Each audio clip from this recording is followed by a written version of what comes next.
Assalamualaikum warahmatullahi wabarakatuh. Balik lagi di Crypto Normally. Ya teman-teman, di video kali ini kita akan mereview sebuah event kolaborasi antara Subwallet dan Credit Coin ya teman-teman, di mana mereka menyediakan hadiah sebesar 2.500 ETC di sini ya teman-teman, 2.500 ETC untuk dibagikan kepada 5 orang pemenang yang beruntung. Jadi memang ini sistemnya acak ya teman-teman, atau diundi gitu. Oke, langsung aja kita pelajari dulu apa yang perlu kita ketahui untuk menjawab soal-soal yang nanti akan dibagikan. Yang pertama ini adalah postingan dari Subwallet itu sendiri. Jadi mereka seolah-olah melakukan Q&A. Jadi di sini Subwallet yang nanya dan Credit Coin yang jawab. Oke, ini untuk pertanyaan yang pertama ya. Untuk pertanyaan yang pertama, intinya pihak Subwallet ini menanyakan, berikan pengertian Credit Coin itu dalam 5 kalimat. Jadi di sini Credit Coin menjawab bahwa Credit Coin adalah rantai infrastruktur aset dunia nyata terkemuka di lembaga keuangan. Kemudian protokol mereka juga telah menolong partner global mereka mencatatkan 4,27 juta transaksi kredit yang bernilai 79,7 juta US dollar dan melayani 337.000 pengguna di seluruh negara kembang. Kemudian mereka juga menyebutkan bahwa dengan mengamankan histori kredit dan kinerja peminjaman di jaringan Credit Coin, protokol mereka telah menolong ribuan peminjam, bisnis, dan investor dalam mendapatkan pendanaan, membangun histori kredit, dan menumbuhkan jejak-jejak aset dunia nyata mereka. Untuk pertanyaan nomor 2, kenapa mereka memilih Polkadot? Di sini maksudnya substrate ya. Jadi Credit Coin ini memang berjalan di atas substrate. Lalu mereka menjawab bahwasannya beberapa keputusan, yaitu antara lain produk readiness atau kesiapan produk. Karena di sini kita tahu sendiri substrate itu memang cukup sukses ya teman-teman, dengan protokol utamanya yaitu ada Polkadot dan Kusama. Kemudian development activity atau aktivitas pengembangan. Jadi substrate ini memiliki pengembangan yang sangat aktif, kita ketahui, karena mereka juga memiliki alat-alat yang cukup lengkap dengan banyak proyek untuk maintaining. Di sini maksudnya maintaining itu pemeliharaan dan pengembangan. Kemudian selanjutnya flexibility atau fleksibilitas, di mana substrate ini memberikan banyak alat ya untuk kebutuhan dari Credit Coin itu sendiri, seperti the loan recording logic atau logika perekaman peminjaman ya. Kemudian kesulitan algoritma POW, kemudian ada saklar depot jadi POS, dan custom RPC dan lain-lainnya. Selanjutnya pertanyaan nomor 3, bagaimana kamu melihat masa depan dari aset dunia nyata? Ya, jadi jawaban dari tim Credit Coin yaitu mereka menyampaikan manfaatnya. Jadi membawa aset dunia nyata ke dalam sebuah chain atau on-chain itu tentunya akan meningkatkan likuiditas, kemudian akses yang sangat besar, serta tentunya transparansi yang semakin meningkat dan mengurangi penggunaan biaya pihak ketiga, seperti itu. Tentunya hal itu juga tidak mudah ya bagi Credit Coin untuk membuat menjadi nyata, namun semuanya perlu proses dan perlu pengembangan lebih lanjut. Kemudian selanjutnya pertanyaan nomor 4, apa yang menarik dari Credit Coin 2.0? Jadi sejak 2019 mereka telah memindahkan menjadi nominated proof of stake, itu seperti itu ya teman-teman, dan komunitas mereka tumbuh secara signifikan. Di antaranya dengan adanya 69 validator dan lebih dari 14.000 nominator yang telah mulai staking hanya sejak 3 minggu pertama diluncurkan. Kemudian pertanyaan nomor 5, dari project Real World Asset ini ya teman-teman, RWA atau aset dunia nyata, apa yang membuat Credit Coin menjadi menarik untuk pengguna? Ya, Credit Coin sendiri juga menjawab bahwa dia yang pertama ini ya, Credit Coin itu memang didesain untuk targetnya itu ke institusi, kemudian menghubungkan peminjam global, terus lenders ini pemberi utangan atau pemberi pinjaman, dan investor di dalam rantai mereka. Kemudian Credit Coin juga sudah memiliki rekam jejak yang terbukti seperti memfasilitasi 4,27 juta transaksi kredit dunia nyata yang bernilai 79,7 juta dolar USD dan telah melayani 337.000 customer di negara-negara berkembang. Kemudian untuk pengembangan di masa depan, Credit Coin itu di masa depannya ingin mengirimkan multi-chain serta FM compatible, yang kalau kita ketahui FM itu Ethereum Virtual Machine ya teman-teman. Jadi ini kedepannya mungkin nanti jadi lebih luas lagi jangkauan dari Credit Coin itu sendiri.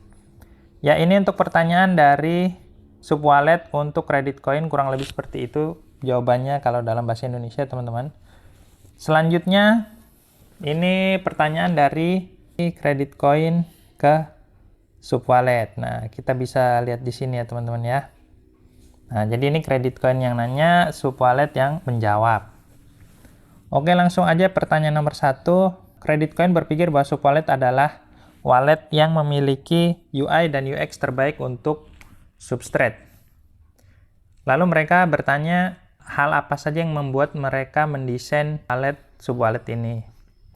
Oke, jadi sebelumnya di sini subwallet menjawab bahwasannya mereka itu founding timnya sebelumnya bekerja di Polkadot dan Web3 Vietnam, serta menerima komplain dari usernya bahwa Polkadot JS itu sulit digunakan, dan dari situ akhirnya muncul bahwa mereka ingin membuat wallet yang mana itu mudah digunakan dan tentunya juga familiar atau memiliki tampilan yang menarik gitu. Mungkin beda dengan Polkadot JS di sini. Jadi dari pengalaman pengguna di situ, akhirnya muncullah keinginan subwallet membuat wallet, tim subwallet itu tadi, dan walletnya itu ada di browser extension, di mobile app, sama web dashboard. Kemudian nomor 2, apa tips terbaik untuk menjaga keamanan wallet kripto? Kemudian dari tim subwallet ini menjawab, keamanannya yang pertama yaitu jaga prase. Ketika kita membuat wallet kan kita diberi prase ya di awal-awal itu. Kemudian jangan dibuka ke siapapun, intinya dirahasiakan. Dan jauhkan dari koneksi internet. Seperti kita ketahui ya, setiap hari mungkin kita menggunakan internet, dan sebenarnya kalau kita memiliki jumlah banyak kripto di wallet yang berhubungan dengan internet, sebaiknya dipindahkan ke wallet non-internet. Di sini subwallet juga mendukung Ledger, Keystone, dan Polkadot Vault. Selanjutnya adalah selalu memilih wallet non-custodial wallet. Non-custodial wallet itu artinya wallet yang tidak terikat gitu. Jadi kayak wallet-wallet pribadi. Nah, itu kalau bisa kita punya wallet memang wallet pribadi, jangan banyak-banyak simpan di exchange seperti itu ya teman-teman. Kemudian subwallet juga sudah diaudit 2 kali, tidak tidak tracking data user, kemudian dia open source dan memiliki daftar pencegahan phishing. Terakhir selalu verifikasi dan lakukan DYOR sebelum melakukan transaksi di wallet kita. Pertanyaan nomor 3, apa yang menarik dari subwallet? Ya, jadi sampai September 2023, subwallet sudah mencapai 100.000 install, 60.000 pengguna aktif setiap minggunya lewat berbagai platform ya teman-teman. Tadi kan ada 3 platformnya. Kemudian juga mereka support 380 lebih token di 150 jaringan dan 70 lebih dApps atau decentralized aplikasi. Pertanyaan nomor 4, apakah Credit Coin adalah perusahaan real world asset pertama yang berpartner dengan subwallet? Kemudian tim subwallet ini menjawab bahwasannya memang Credit Coin bukan yang pertama, tapi Credit Coin menjadi hal yang menarik karena dengan Credit Coin semua user itu bisa membangun rekaman peminjaman mereka di blockchain tanpa melalui bank tradisional ataupun sistem perbankan. Selain itu juga di sisi lain, beri pinjaman fintech bisa invest dalam bentuk USDT, kemudian bisa menyediakan peminjaman, provide credit, dan masih bisa menggenerate real world yield atau pendapatan dalam jalan yang transparan. Pertanyaan nomor 5, apa misi kalian di subwallet? Ya, jadi di sini mereka menjawab misi mereka untuk subwallet adalah membawa Web3 dengan Web3 Multiverse ini, yang dimana penggunanya itu bisa menikmati layanan multi-chain secara aman. Sini secara aman ya, secara aman mutlak dan kenyamanan tentunya. Selain itu juga menghubungkan aplikasi blockchain lebih lancar dari sebelumnya dengan ekstensi browser mereka. Ini maksudnya subwallet browser ekstensi ya, subwallet mobile app, dan subwallet web dashboard. Ya kurang lebih itu tadi teman-teman pertanyaan dan jawabannya dalam bahasa Indonesia ya. Selanjutnya kalau kalian sudah mempelajari, nah teman-teman jangan lupa untuk join juga di app-nya QSN. Ini event dari CTC, ada 150.000 CTC kurang lebih. Nah, dan ini yang masih ongoing, ini yang ini ya teman-teman. Yang judulnya seperti ini. Nanti kalian baca aja di sini, kemudian kerjakan tasknya di bawah karena nanti ini ada yang berhubungan dengan proses menjawab di trivia yang ada di Twitter. Setelah kalian semua sudah belajar, di sini kita bisa lihat ada link untuk melakukan kuisnya. Nah, teman-teman tinggal klik aja, kemudian nanti silahkan diisi sesuai dengan yang teman-teman tahu, dan semoga teman-teman beruntung ya. Mungkin itu aja video kita kali ini, semoga ini bermanfaat ya teman-teman. Di akhir video mungkin saya akan share beberapa pertanyaan yang ada di dalam sini yang mungkin bisa jadi gambaran teman-teman untuk bisa menjawab soal-soal tersebut. Itu pun kalau teman-teman masih cukup waktunya ya, karena ini saya juga nggak tahu deadline-nya kapan. Semoga ketika kalian buka video ini masih bisa kalian isi. Terima kasih. Sampai berjumpa lagi di kesempatan selanjutnya. Assalamualaikum warahmatullahi wabarakatuh.